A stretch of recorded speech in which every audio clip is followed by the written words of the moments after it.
कश्मीर से आवाज आई, हिंदू मुस्लिम भाई भाई। कश्मीर से आवाज आई, हिंदू मुस्लिम भाई भाई। कश्मीर से आवाज आई, हिंदू मुस्लिम भाई भाई। आतंकवाद मुर्दाबाद, आतंकवाद पाकिस्तान मुर्दाबाद, पाकिस्तान मुर्दाबाद। कश्मीर से आवाज आई, हिंदू मुस्लिम भाई भाई। कश्मीर से आवाज आई, हिंदू मुस्लिम भाई भाई। कश्मीर से आवाज आई, हिंदू मुस्लिम भाई भाई। ISI मुर्दाबाद, ISI मुर्दाबाद, ISI मुर्दाबाद। पाकिस्तान मुर्दाबाद, पाकिस्तान मुर्दाबाद, पाकिस्तान मुर्दाबाद। आतंकवाद मुर्दाबाद, आतंकवाद मुर्दाबाद, आतंकवाद मुर्दाबाद। पाकिस्तान मुर्दाबाद, पाकिस्तान मुर्दाबाद, पाकिस्तान मुर्दाबाद, पाकिस्तान मुर्दाबाद, पाकिस्तान मुर्दाबाद, पाकिस्तान मुर्दाबाद। आतंकवाद मुर्दाबाद, आतंकवाद मुर्दाबाद, पाकिस्तान मुर्दाबाद। कश्मीर से आवाज आई, हिंदू मुस्लिम भाई भाई। कश्मीर से हिंदू मुस्लिम भाई भाई। कश्मीर से आवाज आई, हिंदू मुस्लिम भाई भाई। कश्मीर से आवाज आई, हिंदू मुस्लिम भाई भाई। पाकिस्तान पाकिस्तान आतंकवाद। एक मिनट छोड़ो, देखो भाई, ये बीच वाले पाकिस्तान मुर्दाबाद, पाकिस्तान मुर्दाबाद, पाकिस्तान मुर्दाबाद। ISI मुर्दाबाद, ISI मुर्दाबाद। आतंकवाद मुर्दाबाद, आतंकवाद मुर्दाबाद। पाकिस्तान मुर्दाबाद, पाकिस्तान मुर्दाबाद। क्या बोल लो, मैं हिंदी में बोलूँ? हिंदी है। चलिए, देखिए, पहलगाम के अंदर जो घटना हुई बहुत ही निंदनीय है। इसको शब्दों में बयान नहीं किया जा सकता है।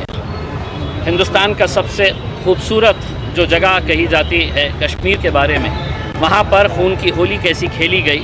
दिन दहाड़े पड़ोसी मुल्क से आतंकी आते हैं और यहाँ पर वो खून की होली खेलकर चले जाते हैं और सरकार अपनी पीठ थपथपाने में लगी रहती है कि देखिए हमने कश्मीर से हटाया, वहाँ से पूरी तरीके से आतंकवाद ख़त्म हो चुका है। इसमें हम हुकूमत को ये कहना चाहते हैं, जब इसी तरह उरी के अंदर घटना हुई थी, अगर सरकार उसको संजीदगी से लेती और मुंह तोड़ जवाब देती तो शायद इसके बाद कोई घटना नहीं होती। लेकिन उसके उरी के बाद भी सिर्फ मीटिंगें हुई, चर्चा हुई, भाषण हुए, ख़त्म। उसके बाद पुलवामा हुआ और पुलवामा की घटना के बाद भी सिर्फ भाषण हुए, मीटिंग्स हुई और सिर्फ आश्वासन दिया गया कि हम ईंट का जवाब पत्थर से देंगे, मुंह तोड़ जवाब देंगे। अगर उस वक्त कार्रवाई करते तो शायद पहलगाम नहीं होता। लेकिन अब पहलगाम हुआ है तो हम उम्मीद कर रहे थे कि ये घटना के 24 घंटे के अंदर 56 इंच का सीना दिखाकर नरेंद्र मोदी साहब कड़ी से कड़ी कार्रवाई करें, पड़ोसी मुल्क को और दुनिया को ये बताए कि अगर हमारे मुल्क में अगर कोई गलत कोई हरकत करता है, अगर हमारे मुल्क में कोई आतंकी कार्रवाई करता है तो उसका हश्र क्या होता है, ये दुनिया को और भारत का एक एक नागरिक इसको देखना चाहता है। लेकिन दुर्भाग्यवश अभी भी सिर्फ चर्चाएं हो रही हैं, मीटिंग हो रही है और ये बताया जा रहा है कि हम जड़ से ख़त्म कर देंगे। हम उनसे पूछना चाहते हैं कब ख़त्म करेंगे? जल्द से जल्द इसके ऊपर कार्रवाई करें और हम पूरे देशवासियों को आश्वासन देना चाहते हैं कि सरकार जो फैसला करेगी उसके पीछे हम पूरी ताकत के साथ खड़े रहेंगे। और पड़ोसी मुल्क को ये बताना चाहते हैं पाकिस्तान को कि तुम कितनी भी कोशिशें कर ले, जितनी साजिशें कर ले, जितनी आतंकी कार्रवाई कर ले, तुम चाहते हैं कि इस मुल्क के अंदर जाति और धर्म के नाम के ऊपर लोग बढ़ जाए तो तुम मजबूत हो जाएंगे। तुम्हारी ये कार्रवाई से भारत और मजबूत हुआ है, हम और ताकतवर हुए हैं और यकीनन आने वाले दिनों के अंदर कड़ा जवाब आपको दिया जाएगा। आपको लगता है कि इंटेलिजेंस फेल हुआ है वहाँ पे? देखिए, अगर दिन दहाड़े कोई आतंकी आता है, कश्मीर में बहुत सारे लोग हम लोग गए हैं, चप्पे चप्पे के ऊपर फौज खड़ी रहती है, चप्पे चप्पे के ऊपर आर्मी के जवान खड़े रहते हैं, टैंक्स खड़े रहते हैं। दावा किया जाता है कि यहाँ पर कोई भी हिम्मत नहीं कर सकेगा हुकूमत की पॉलिसी के खिलाफ जाने का। कोई भी आतंकी कार्रवाई के बारे में तो हमने नरेंद्र मोदी साहब और अमित शाह साहब के भाषण सुने थे अपनी पीठ थपथपाते हुए कि अब 370 हट गया है, अब देखिएगा कि कश्मीर में किस तरीके का अमन रहेगा करके। लेकिन शायद उस पीठ थपथपाने के चक्कर में, अपनी वाहवाही करने के चक्कर में वो ये देखना भूल गए कि पड़ोसी मुल्क आतंकी कार्रवाई कर रहा है और बेकसूर कितने सारे ऐसे लोगों की जान चली गई जो कश्मीर को देखने के लिए गए थे।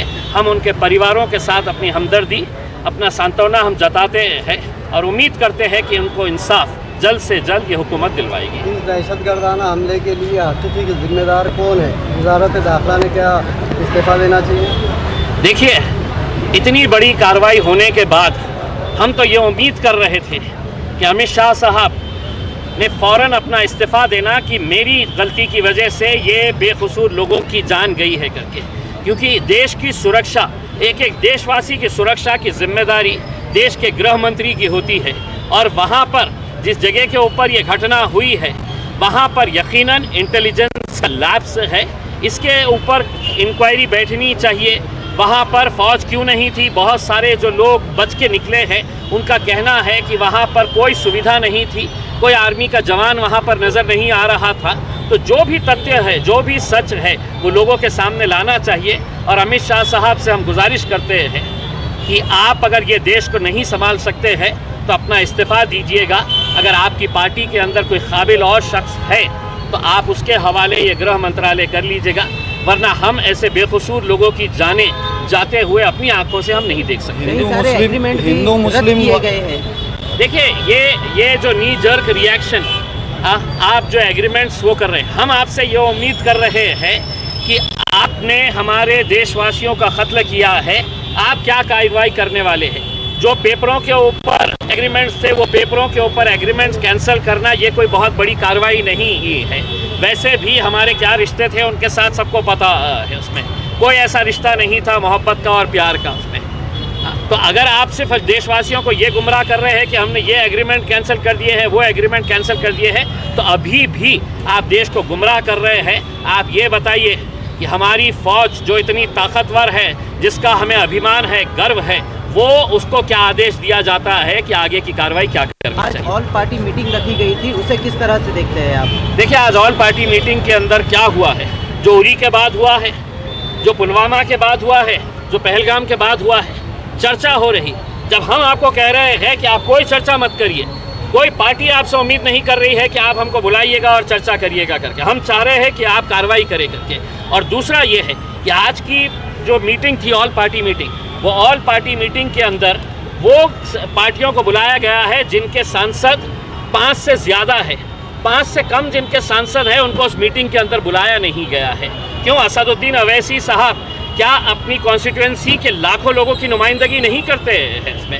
क्या इंडियन यूनियन मुस्लिम लीग के जो सांसद हैं वो अपनी कॉन्स्टिट्यूंसी के लाखों लोगों की नुमाइंदगी नहीं करते हैं? क्या उन्हें ये इख्तियार नहीं है कि इस घटना की निंदा करने के लिए उस मीटिंग के अंदर उन्हें भी बुलाया जाना चाहिए था? लेकिन उन्होंने किरण रिजिजू साहब को, जब असदुद्दीन अवैसी साहब ने बात किया तो उन्होंने कहा कि नहीं, बहुत ज़्यादा लोग हो जाएंगे, इस वजह से हमने कुछ कम लोगों को बुलाया है। हम ये कहना चाह रहे हैं, इतनी घटना के बाद क्या नरेंद्र मोदी साहब और अमित शाह साहब 1 घंटा एक्स्ट्रा नहीं दे सकते हैं? 1 घंटा एक्स्ट्रा नहीं बैठ सकते हैं चर्चा करने के लिए? और पूरे जितने सांसद हैं उनकी क्या राय है ये सुननी चाहिए थी। हम छोटी पार्टियों को नहीं बुलाया गया है, उसकी हम निंदा करते हैं। इस हमले के बाद कई सारे लोग हिंदू मुस्लिम कर रहे हैं, उस पर क्या कहा गया है? देखिए, ये 1%, 2% और पूरा का पूरा गोदी मीडिया जो है वो यही खेल रहा है। क्योंकि जब सरकार अपना एजेंडा चलाती है तो उस एजेंडे का हिस्सा गोदी मीडिया भी हो चुकी है और इस तरीके से उनकी न्यूज़ को दिखाया जा रहा है जैसा मानो पूरे एंकर्स वहाँ पर मौजूद थे। और इस मीटिंग के अंदर कि हमला होना चाहिए, उस मीटिंग के अंदर एंकर्स भी बैठे हुए थे। जिस तरीके से वो इसको पूरी तरीके से पेश कर रहे हैं, कितना भी ये नफ़रत फैलाने की कोशिश करे मीडिया वाले, एक बात समझ ले कि कश्मीर से जो आवाज़ आई है, हिंदू मुस्लिम भाई भाई है, वो आवाज़ जो है और ज़्यादा तेज़ बुलंद होगी। कश्मीर से आवाज आई, हिंदू मुस्लिम भाई भाई।